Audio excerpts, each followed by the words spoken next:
तो कल sample paper के सॉल्यूशन में हमने क्वेश्चन नंबर 11 तक कर लिया था। सेक्शन बी हमारा कंप्लीट हो गया था, सेक्शन सी से हमको शुरू करना है। तो section C, yes, question number 11 करना है। 10 तक हो गए थे। इसमें हमको क्या बोला है, सरफेस एरिया एंड वॉल्यूम का क्वेश्चन है। The internal and external radii of a spherical shell are 3 and 5 centimetre respectively. आपका स्फेरिकल शेल का इंटरनल, इंटरनल रेडियस है 3 सेंटीमीटर और एक्सटर्नल रेडियस है 5 सेंटीमीटर। मतलब this is capital R and this is small R. It is melted and recast into a solid cylinder. अब हमने इसको melt किया और इसे एक सॉलिड सिलेंडर बना दिया। ये हॉलो है, हमने सॉलिड सिलेंडर बना दिया। उसका डायमीटर 14 सेंटीमीटर है, विद डायमीटर 14 सेंटीमीटर। तो अब मैंने small are capital R use कर लिया है, तो इसकी रेडियस के लिए मैं R1 ले रही हूँ 7 centimetre. Find the height of the cylinder, और उसका टोटल सरफेस एरिया भी निकालो। तो हमें इसकी हाइट निकालनी है और TSA कैलकुलेट करना है। क्वेश्चन तो क्लियर है। TSA का फॉर्मूला 2πr × r+h। ठीक है। तो जब हमने सिलेंड्रिकल शेल को मेल्ट करके सिलेंडर बनाया, स्फेरिकल शेल को मेल्ट करके हमने सिलेंडर बनाया, तो हमारा यहाँ पर क्या होगा, वॉल्यूम ऑफ स्फेरिकल शेल किसके इक्वल होगा, नया जो सिलेंडर बना उसके equal to volume of solid cylinder. दोनों का वॉल्यूम इक्वल होता है जब भी हम रीशेप करते हैं चीज़ों को। तो अब वॉल्यूम ऑफ स्फेरिकल शेल का फॉर्मूला, स्फेयर का फॉर्मूला क्या होता है, वॉल्यूम का 4/3πr³। तो आउटर वॉल्यूम में से इनर वॉल्यूम माइनस करेंगे, बाहर के वॉल्यूम में से अंदर का, अंदर तो हवा भरी है ना, तो बाहर वाले वॉल्यूम में से ये अंदर वाला वॉल्यूम, ये जो है ना, इसको माइनस कर दें तो हमें क्या पता चलेगा, मेटल का वॉल्यूम, उसमें कितना मटेरियल है। तो वॉल्यूम ऑफ स्फेरिकल शेल क्या होता है, 4/3πr³ माइनस 4/3π स्मॉल r³। तो बेटा 4/3π common r³ minus r³, direct ऐसा लिख सकते हैं। And this is equal to solid cylinder का वॉल्यूम क्या होगा, πr1²h, क्योंकि उसकी रेडियस हमने r1 ली है। अब देखो यहाँ पर पाई और पाई डायरेक्टली कैंसिल हो जाएंगे, पाई की वैल्यू नहीं सब्सटीट्यूट करनी है, हमको ये हाइट निकालनी है, तो ये r1² इधर चला जाएगा। आप चाहें तो एक बार फॉर्मूला फॉर्म में इसको मेंशन कर दें कि this is equal to 4/3r³ minus r³ divided by r1², h equal to ये हो गया। अब वैल्यू सब्सटीट्यूट करो तो h इक्वल टू क्या हो गया, 4/3 एज इट इज, नीचे ऊपर आएगा 5³ माइनस 3³ डिवाइडेड बाय r1² मतलब 7 का स्क्वायर।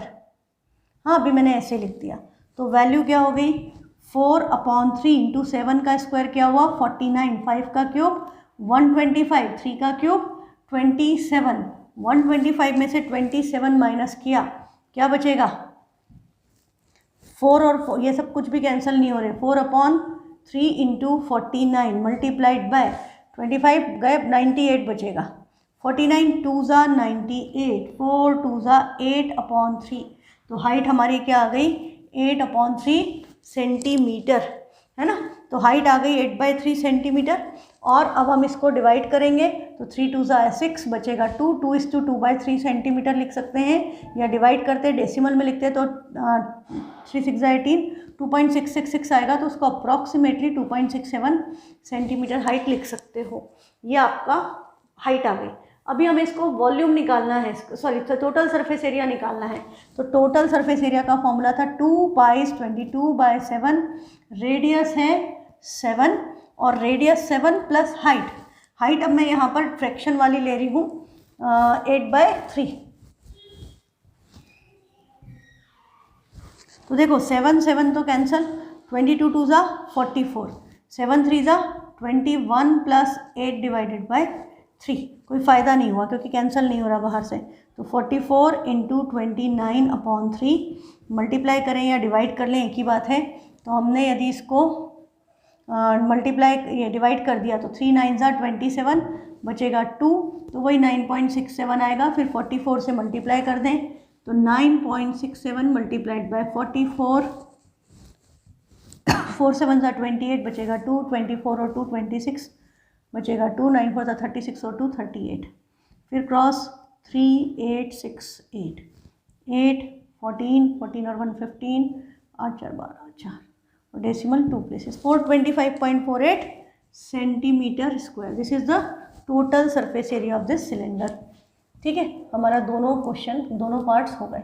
अब इन्होंने क्या किया है, हाइट वही निकाली है, फ्रैक्शन में भी निकाली है 8/3 और 2:2/3 किया, डेसिमल में नहीं किया। 2πr r+h फ्रैक्शन और डेसिमल दोनों में लिख दिया है। हाँ, तो ये 1.5 मार्क इसका, 1 मार्क 2.5 मार्क आपको ऊपर मिल रहे हैं। 4 मार्क्स का क्वेश्चन है, 2.5 marks. Volume of shell, volume of cylinder को इक्वेट करके, फॉर्मूला लिख करके, सॉल्व करके हाइट निकालने के 2.5 नंबर हैं। फिर 1.5 number final surface area calculate करने का। नेक्स्ट क्वेश्चन है क्वेश्चन नंबर 12। उसमें हमें क्या दिया है, prove that the angle between two tangents drawn from an external point to a circle is supplementary to the angle subtended by the line segment joining the point of contact to the center। ऐसा लग नहीं रहा ना कि हम standard का paper solve कर रहे हैं, एकदम बेसिक के पेपर की तरह पेपर बनाया है कि आपका सर्कल है और इस पे 2 टेंजेंट्स आ गए।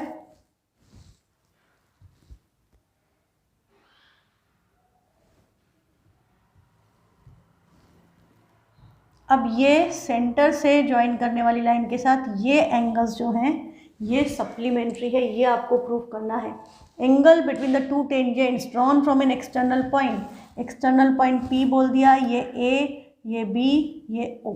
तो prove that the angle between the two tangents drawn from an external point to a circle is supplementary to the angle subtended by the line segment joining the point of contact. Point of contact को centre से join करने वाला line segment. तो given हमको है AP and BP are tangents, ये given है। To prove what you want to prove, you want to prove कि angle APB plus angle AOB supplementary, मतलब इनका सम 180 डिग्री। अब हम क्या करेंगे, सीधे प्रूफ पे आ जाएंगे, कोई कंस्ट्रक्शन करने की ज़रूरत नहीं है। इन APBO angle A plus angle P plus angle B plus angle O। हालांकि मुझे एंगल A की बजाय, मतलब P की जगह मुझे APB ही लिखना चाहिए, क्यों, क्योंकि हमें प्रूफ जो करना है उसी पैटर्न में हम लिखें। तो एंगल A एक्चुअली क्या हुआ, एंगल OAP, किसी भी एक साइड से शुरू कर दो, OAP plus APB plus PBO plus AOB equal to 360 by angle sum property of quadrilateral. हमने एंगल सम प्रॉपर्टी क्वाड्रिलेटरल की लगाई तो हमारा ये चारों एंगल का सम कितना होगा, 360 डिग्री। पर हमको क्या पता है कि angle OAP equal to 90 and angle OBP या PBO जो लिखा है मैंने, PBO लिखा है तो PBO इक्वल टू 90। रीज़न क्या है, radius at point of contact. Radius point of contact पे 90 डिग्री का एंगल बनाती है। ठीक है, रेडियस पॉइंट ऑफ कॉन्टेक्ट पे 90 डिग्री का एंगल बनाती है। तो ये आपकी कंडीशन आ गई। अब हमारा क्या हो गया, तो इसको सब्स्टिट्यूट कर दे, तो this implies 90 plus APB plus 90 plus AOB equal to 360। तो 90 प्लस 90 क्या हो गया, 180 उधर जा करके माइनस हो गया। तो this implies angle APB plus angle A O B equal to 360 minus 180 equal to 180। और लास्ट में आपको क्या लिखना है, हेंस प्रूव। ये प्रूव करना था, है ना, आसान। तो इसको इन्होंने क्या किया, अब इसका भी सॉल्यूशन देख लो। डायग्राम बनाना है, हाँ, यहाँ पर 90 डिग्री शो किया है, सीधे लिख दिया चारों एंगल का सम 360, 90 मेंशन कर दिया, reason tangents perpendicular at radius, और फिर बचा ये आपका 180। 1.5 marks for writing this, 1.5 marks for this final. एकदम आसान कर दिया। तो हमको एक्चुअली हम सिर्फ इतना सा लिखेंगे तो नहीं चलेगा, आपको पूरा ढंग से प्रेजेंटेशन करना पड़ेगा। ये तो आपके की पॉइंट्स होते हैं कि this should must be mention in your solution. अब इसकी चॉइस में आपको क्वेश्चन है, ये अभी मैंने आपको टेस्ट पेपर में दिया था, टेस्ट पेपर के सॉल्यूशन में हमने इसको डिस्कस किया है। हाँ, 3-4 दिन पहले आपने क्लास देखी होगी, तो मुझे नहीं लगता कि मुझे इसको फिर से करने की ज़रूरत है। कि आपका 2 टेंजेंट्स है, हम एक बार डिस्कस कर लेते हैं, but I will not right the solution again. कि इसमें आपको क्या बोला है, ये टेंजेंट, ये एंगल।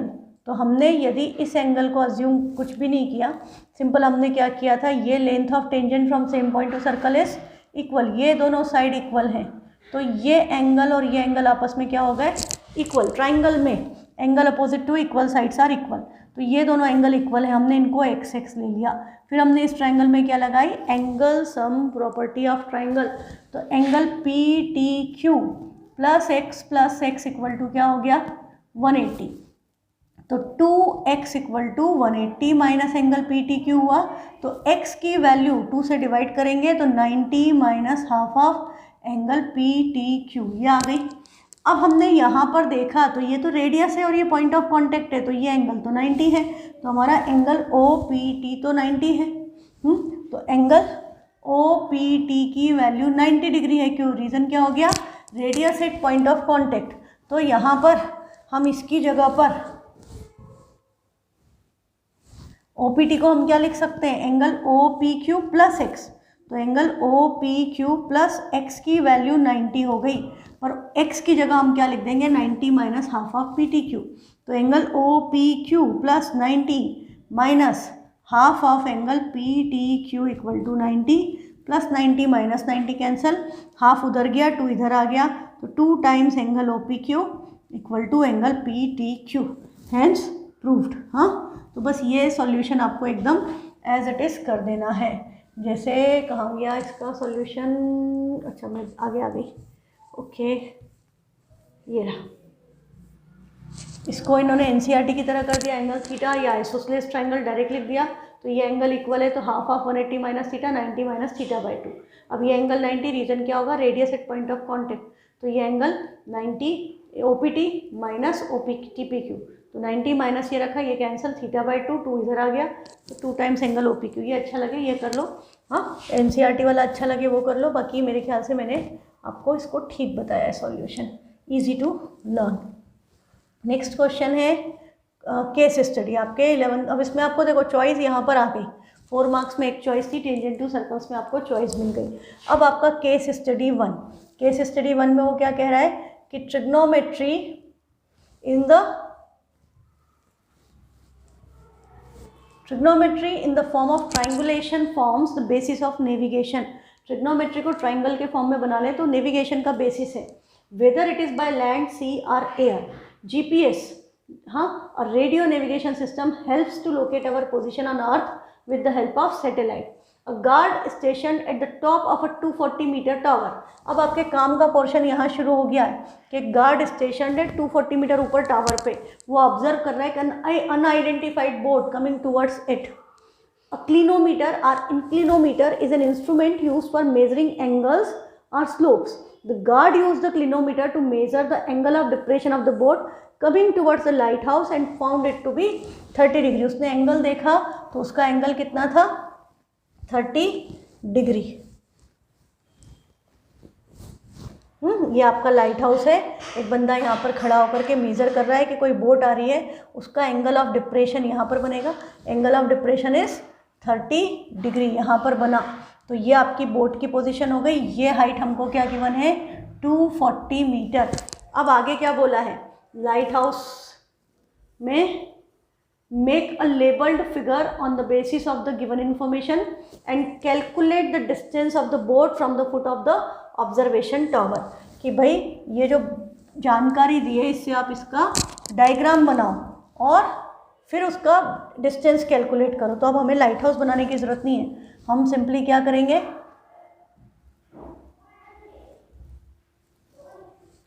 ये हमारा लाइट हाउस हो गया, ये हमारी बोट हो गई, ये उसकी पोजीशन हो गई। तो ए बी एंगल 90 सी, तो हम यहाँ लिख देंगे A B is lighthouse, C is position of boat.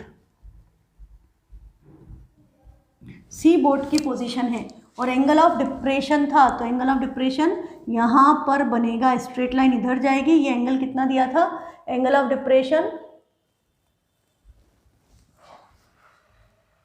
30 degree, this angle is 30 degree. तो कब पता है कि ये एंगल इधर ट्रांसपोज हो जाएगा 30 डिग्री। और टावर की हाइट हमें क्या दी थी, 240 metre, A B is 240 metre. तो इन्फॉर्मेशन से हमने डायग्राम बना दिया, दैट इज सफिशिएंट। अब हमसे पूछा है calculate the distance of the boat from the foot of the observation tower.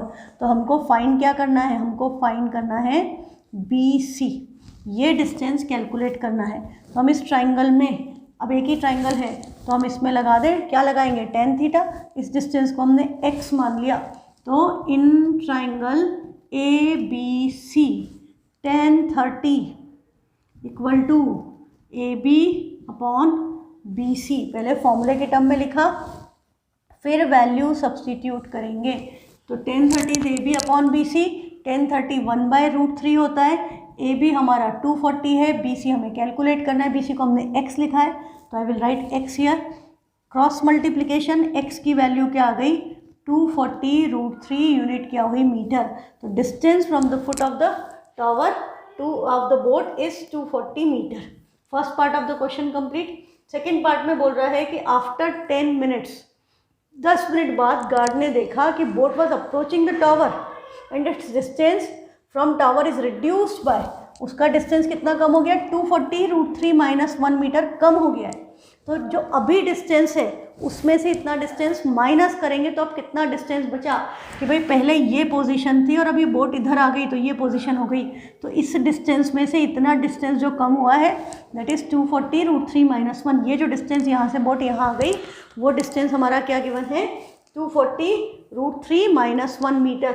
हाँ, ये बोट आपकी पहले इस पोजीशन पे थी, अब ये यहाँ पर आ गई है। जब इस पोजीशन पे थी तो ये डिस्टेंस कितना था, 240 मीटर, हमने अभी कैलकुलेट किया।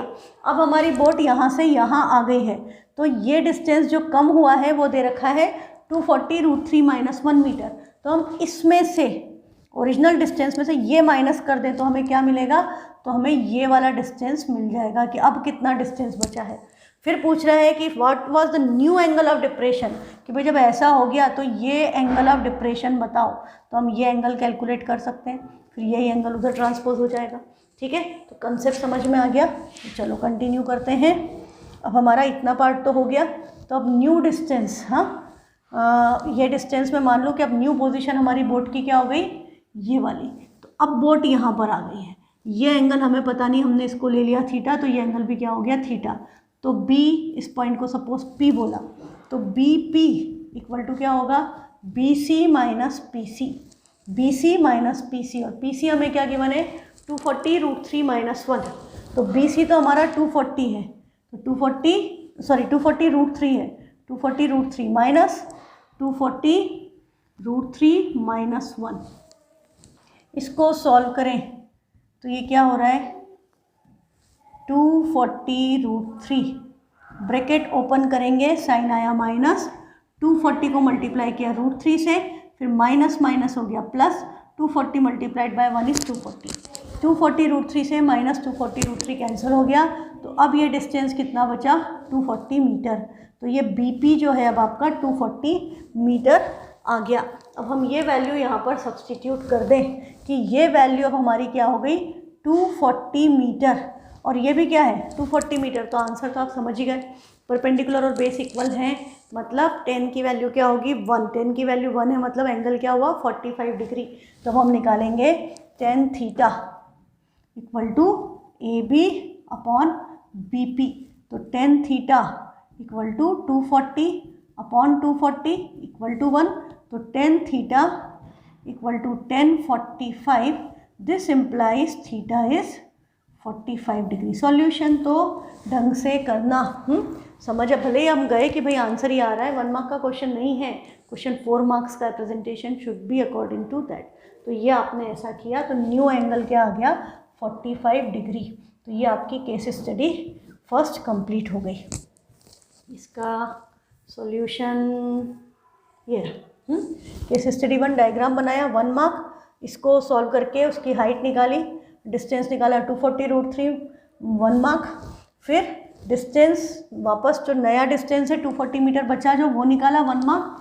फिर angle of depression theta assume करके फिर उसको एंगल की वैल्यू निकाली 45 डिग्री, फिर 1 मार्क। 4 नंबर हैं तो देखो प्रेजेंटेशन पूरा ढंग से करना पड़ेगा। अब सेकेंड केस स्टडी में हमें क्या गिवन है कि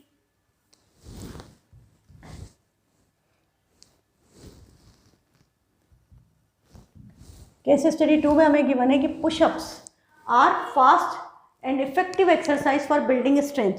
पुशअप्स फास्ट और इफेक्टिव तरीका है अपनी स्ट्रेंथ बढ़ाने का। These are helpful in almost all sports including athletics. तो पुशअप्स करना अच्छा है हेल्थ के लिए। While the pushups primarily targets muscles of the chest, arms and shoulders, support required from other muscles helps in toning of the whole body. मतलब पूरी body के लिए एक अच्छी एक्सरसाइज है यदि आप पुशअप करते हैं तो। पर इसमें हमारा मैथ्स का भी कोई काम नहीं है। अब इसके बाद शुरू होगा क्वेश्चन। क्या बोल रहा है, Nitesh wants to participate in the pushup challenge. He can currently make 3000 pushups in an hour. 1 घंटे में 3000 पुशअप लगा लेता है भगवान। But he wants to achieve a target of 3900 pushups in 1 hour for which he practises regularly. वो अभी तो 3000 pushups लगा लेता है। कितने, 3000 पुशअप्स अभी लगा लेता है, पर वो कितने लगाना चाहता है, 3900। फिर बोल रहा है 1 घंटे में वो भी। With each day of practice, he is able to make 5 more push-ups in 1 hour as compared to the previous day। भाई हर दिन की प्रैक्टिस से पिछले दिन से अगले दिन वो, जैसे आज 33,000 लगाया तो कल कितने लगाएगा, 5 ज़्यादा, तो कितने हो गए 3005। फिर अगले दिन फिर 5 ज़्यादा तो 3010, फिर अगले दिन 5 ज़्यादा तो 3015। ऐसे करते करते वो क्या करना चाहता है, अपना टारगेट अचीव करना चाहता है, मतलब जाना चाहता है 3900 पुशअप्स तक। अब आगे क्या बोल रहा है आपको वो क्वेश्चन में, keeping the above situation in mind answer the following question. Form an AP representing the number of pushups per day. तो ये बन गई आपकी AP. And hence find the minimum number of days he needs to practise before the day his goal is accomplished. कि भाई किस दिन पे जाकर उसका गोल अकम्प्लिश हो जाएगा, मतलब एन निकालना है, जिसके लिए एन की वैल्यू क्या हो गई 3900। कब जाके वो 3900 एक दिन में पुशअप लगा पाएगा, वो नंबर ऑफ डेज कैलकुलेट करना है। तो हमारा यहाँ पर ए क्या है 3000, डी क्या है 5 और ए एन क्या गिवन है 3900, और हमें नंबर ऑफ टर्म्स कैलकुलेट करनी है। तो हमारा ए एन का फॉर्मूला क्या है, ए प्लस एन माइनस 1 डी। अभी 4 नंबर का क्वेश्चन है, उस हिसाब से सब चीज़ें ढंग से लिखो। तो A N is 3900 equal to 3000 plus N minus 1 multiplied by 5। तो ये इधर आएगा 3900 minus 3000 equal to N minus 1 multiplied by 5। तो ये क्या हो रहा है, 3900 में से 3000 माइनस 1 900 बचा। ये 5 इधर आएगा मल्टीप्लिकेशन में, इधर डिवीज़न में आएगा, इक्वल टू बचेगा n माइनस 1। तो कैंसिल किया 18 180 में माइनस 1 इधर आकर प्लस 1 होगा। तो नंबर ऑफ डेज़ क्या आ गए 181 डेज़। 181 डेज़ में वो 3900 पुशअप लगा लेगा। पर उन्होंने क्या पूछा था, क्वेश्चन ध्यान से पढ़ना, find the minimum number of days he needs to practise before the day his goal is accomplished.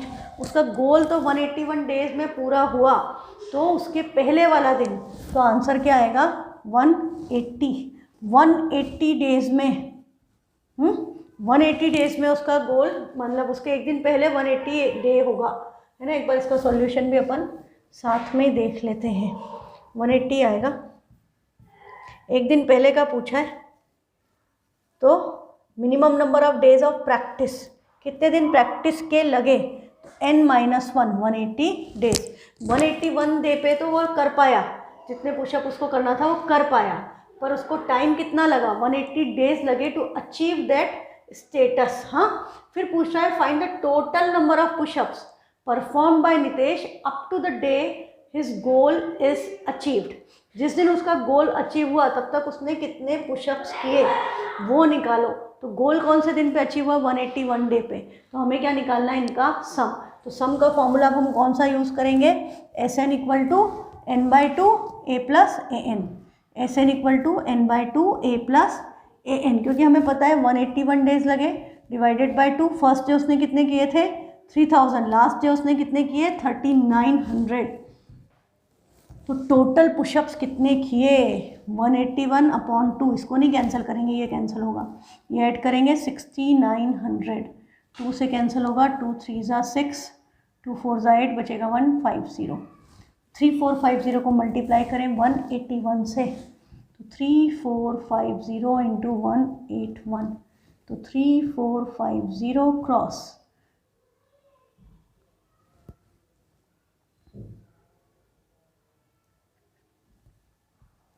Cross cross 0543 add कर दें, 0 5 4 6 और 5 11 और 3 14, कैरी 1, 7 और 5 12, कैरी 1, 2 3 5 और 6 कितने हो गए, 6,24,450, 6,24,450 पुशअप्स, बाप रे। तो लास्ट क्वेश्चन था, with this your paper is over. अब हमारे पास है सेकेंड पेपर, उसका बेसिक का, ये स्टैंडर्ड का सिंपल पेपर था, now we have a paper of basic. तो बेसिक के पेपर में कंसेप्ट तो सेम ही है, 2 मार्क्स 3 मार्क्स 4 मार्क्स। अब हमारा फर्स्ट क्वेश्चन हमें क्या कह रहा है, find the roots of the quadratic equation. First question में चॉइस दे दी इन्होंने, हाँ, फर्स्ट क्वेश्चन में ही चॉइस दे दी। क्या है first question, find the roots of the quadratic equation 3x² - 7x - 6। तो a क्या है 3, b क्या है -7, c क्या है -6। तो लेट्स कैलकुलेट डिस्क्रिमिनेंट। तो b² - 4ac, फॉर्मूला लिखना है, -7 का स्क्वायर क्या हो गया 49, माइनस माइनस प्लस, हाँ 4 6 ज़ा 24, 24 3 ज़ा 48, 4 3 ज़ा 12, 12 6 ज़ा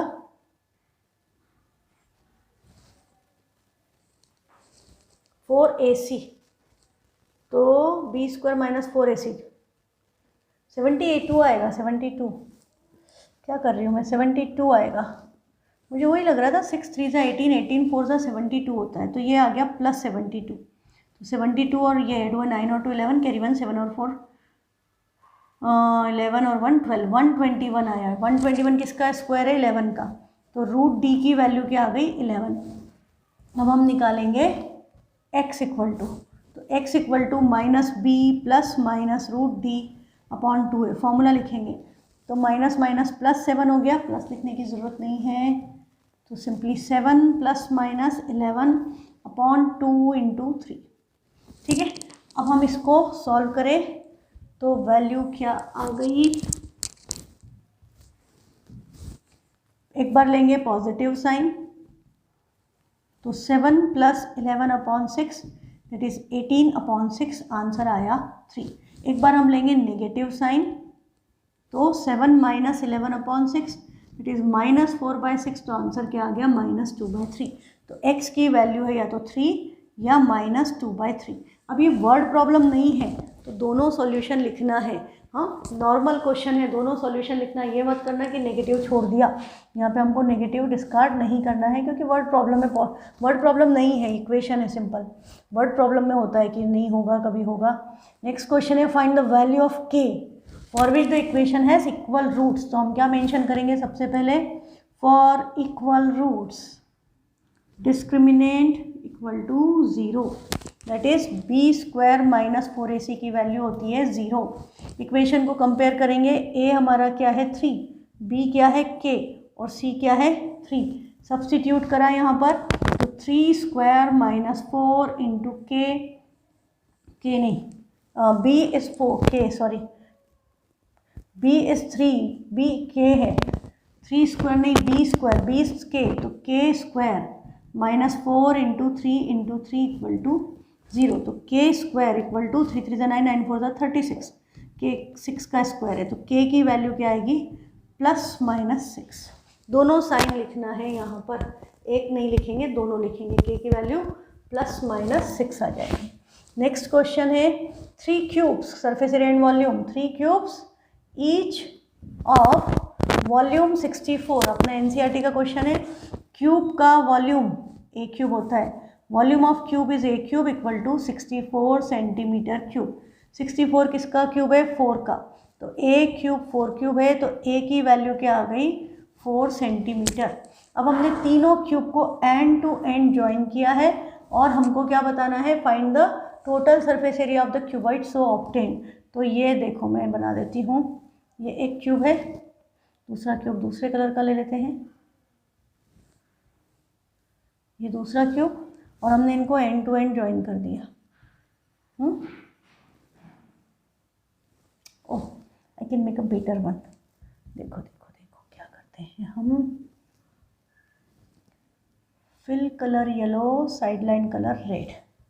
मैंने ये एक क्यूब बनाया, मैं एग्जैक्टली ऐसे ही 3 बना सकती हूँ ड्रैग क्लोनिंग करके। तो ये दूसरा क्यूब और इसको एंड टू एंड ज्वाइन कर दिया और ये तीसरा cube.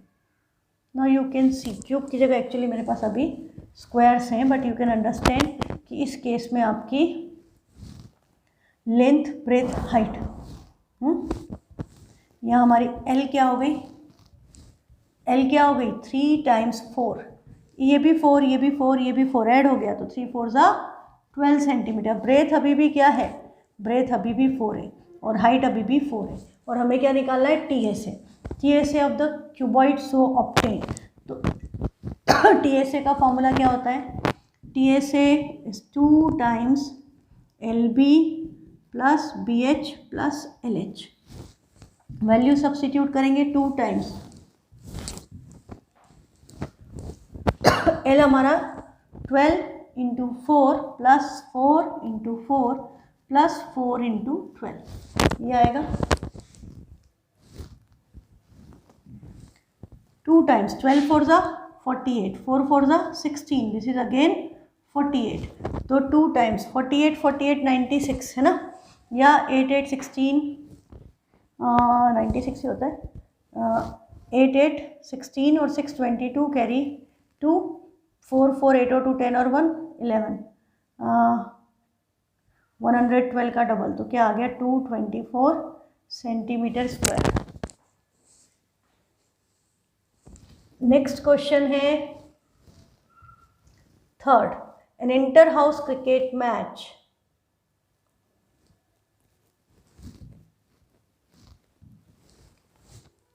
was organized by a school. Distribution of runs made by the students is given below. Find the median runs scored. Median calculate करना है, यहाँ पर अननोन फ्रिक्वेंसी के नहीं आए है ना, तो हम सबसे पहले मीडियन निकालना है तो CF निकालेंगे। 4 एज इट इज़ 4 + 6 10 10 + 5 15 15 + 3 18 18 + 4 22। तो n की वैल्यू क्या आ गई 22, तो n इज़ 22 तो n/2 क्या हो गया 11। तो हमारी मीडियन क्लास कौन सी हुई, 11 किस में लाई कर रहा है इसमें, तो ये हमारी मीडियन क्लास हो गई 42 60 42 60। जैसे ये मीडियन क्लास हुई L क्या हो गया 40, क्लास साइज क्या हो गया 60 - 40 20 और मीडियन क्लास की फ्रिक्वेंसी F क्या है 5 और मीडियन क्लास की पहले वाली क्लास की फ्रिक्वेंसी दैट इज CF की वैल्यू क्या हो गई 10। फिर हम क्या करेंगे मीडियन का फॉर्मूला लिखेंगे, तो हम लिखेंगे median equal to L + n/2 - CF upon F into H। तो L इज़ 40 प्लस n/2 मतलब 22 minus 10 upon 5 multiplied by class size which is 20। Substitute कर दी वैल्यूज़। अब कैलकुलेशन करेंगे तो ये 5 से ये 20 कैंसिल होता है, 4 आ गए।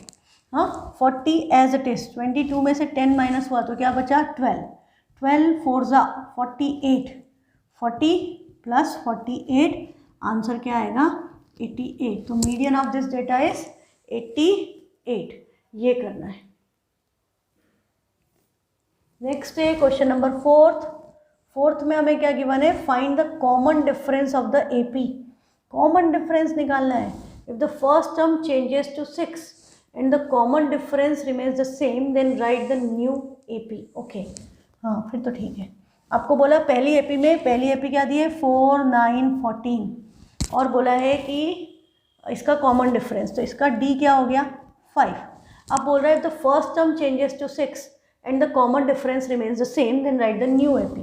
तो अब न्यू एपी में आपका ए क्या हो गया 6, तो नेक्स्ट टर्म क्या होगी 6 + 5, तो न्यू एपी क्या हो गई 6, 6 + 5 11, 11 + 5 16, 16 + 5 21 and so on. Simple.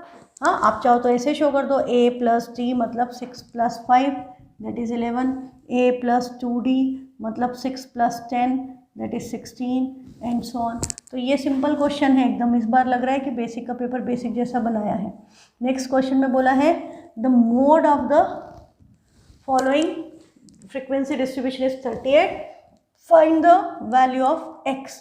Mode 38 है, तो मॉडल क्लास कौन सी हुई ये वाली 32 40। तो मॉडल क्लास आपकी, जैसे मोड को देखा आपने उससे आपको मॉडल क्लास पता चल गई 32 40। तो lower limit of model class is 30, class size is 40। F1 model class की फ्रिक्वेंसी 16, F2 मॉडल क्लास के बाद वाले की frequency x, F0 model class के पहले वाले की फ्रिक्वेंसी इज 12 और मोड की वैल्यू क्या गिवन है 38। Mode is 38। अब मोड का फॉर्मूला लिखें और इसको सॉल्व करें।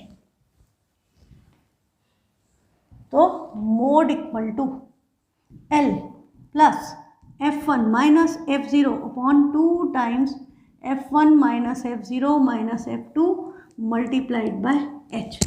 ये आपका मोड का फॉर्मूला है। हाँ, वैल्यू सब्स्टिट्यूट कर दो। मोड की जगह पे हमको क्या दिया हुआ है 38, तो 38 equal to lower limit is 30 plus F1 मतलब 16 minus 12 upon 2 times 16 minus 12 minus x multiplied by class size which was, अरे देखो मैंने H40 लिख दिया, H40 नहीं है H10 है। 40 minus 30 is 10। Fill colour black, side line colour black. H is 10, 40 minus 30, H की वैल्यू 10 है। तो अब क्या होगा, सब्स्टिट्यूट कर दिया वैल्यूज़ को, ये 30 इधर आएगा तो 38 में से 30 माइनस हुआ तो क्या बचेगा 8 और equal to 16 minus 12 is 4, 4 multiplied by 10 divided by 16 2 = 32 minus 12 minus x। Cross multiplication करने के पहले हम देखें कि उधर 40 हो गया है, 4 10 = 40, 8 इक्वल टू 40 अपॉन 32 में से 12 माइनस हुआ बचेगा 20 माइनस x। 8 और 40 आपस में डिवाइड होते हैं, 8 5 = 40 डिवाइड कर दो, ये क्रॉस में हुआ 20 माइनस x इक्वल टू 5। तो अब 5 इधर x उधर, तो 20 माइनस 5 इक्वल टू x। तो x की वैल्यू क्या आ गई 15। The missing frequency is 15। पर बस ये गड़बड़ मत करना कुछ भी, नहीं तो सारा सिंपल क्वेश्चन में भी मार्क्स कट जाते हैं। 5th क्वेश्चन था। 6th क्वेश्चन, अब हमको 6th क्वेश्चन में क्या बोला है, XY and MN are the tangents drawn at end points of the diameter. Prove that XY is parallel to MN। हमको पता है कि टेंजेंट्स डायमीटर के एंड पॉइंट पर जो टेंजेंट्स होते हैं they are parallel to each other. वो बोल रहा है प्रूव करो। तो हमारा गिवन क्या है, XY and MN are tangents.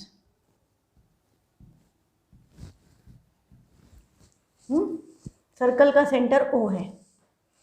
To proof XY is parallel to, अच्छा, और हमें ये भी दिया है कि DE is diameter, DE is diameter, ये गिवन है। To prove XY is parallel to MN। तो हम प्रूफ में क्या करेंगे, सिंपली क्या लगा देंगे, ये डायमीटर है, मतलब ये रेडियस हुई, वो ई रेडियस है और ये पॉइंट ऑफ कांटेक्ट है, तो ये एंगल क्या हुआ 90। Angle O E M equal to 90। Reason क्या हो गया, radius at point of contact. फिर हम इधर देखें तो हम इसको 90 लिख दें, एंगल ओ डी वाई भी 90। इसका रीज़न भी है ये radius at point of contact.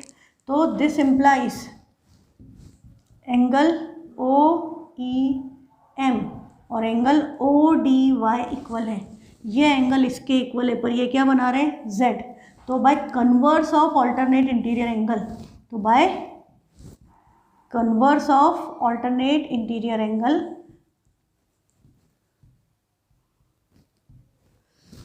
Alternate, ये आइए लिखने की आदत है ना, alternate interior angle X Y is parallel to M N. यही हमको प्रूफ करना था। यदि लाइंस पैरेलल हैं, मतलब अल्टरनेट इंटीरियर एंगल इक्वल है, तो लाइंस क्या होंगी, पैरेलल। ठीक है, 6 क्वेश्चन ही आ रहे हैं 1 मार्क 2 मार्क्स में। फिर सेक्शन बी, अच्छा इसके पहले एक और में है, तो सेक्शन ए कंप्लीट करेंगे, बी और सी हम नेक्स्ट क्लास में करेंगे। एक क्लास में हो भी नहीं पाता है कंप्लीट। तो ओके, दिस इज़ द आपका बेसिक कंसेप्ट। आपको क्या पता है, अपोजिट साइड्स का सम इक्वल होता है। तो circle is inscribed in the quadrilateral ABCD। Quadrilateral circum inscribe कर रहा है सर्कल को, या सर्कल इंस्क्राइब कर दिया क्वाड्रिलेटरल के अंदर, एक ही बात है। अब बोल रहा है AB 6 है, ये साइड 6 है, BC 7 है और CD 4 है, और हमको AD निकालना है। तो हम डायरेक्टली लिख देंगे, ये 2 मार्क्स में ही ना क्वेश्चन, तो हम डायरेक्टली लिख देंगे कि AB plus CD equal to AD plus BC।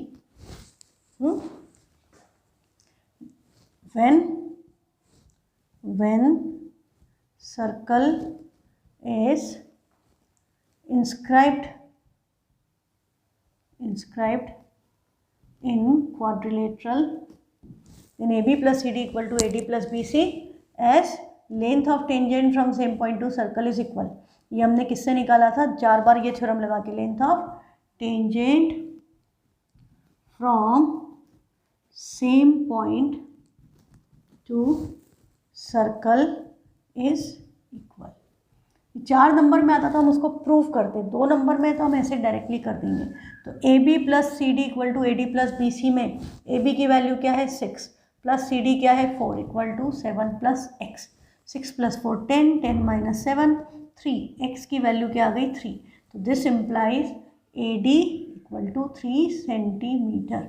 सब डायमेंशन सेंटीमीटर में थे, तो हमने AD की वैल्यू भी लिख दी सेंटीमीटर में। ठीक है, तो आज की क्लास हम यहाँ ख़त्म करते हैं। सेक्शन बी और सी हम नेक्स्ट क्लास में कंटिन्यू करेंगे, और जो भी आपके डाउट्स हैं वो व्हाट्सएप कीजिए। Thank you.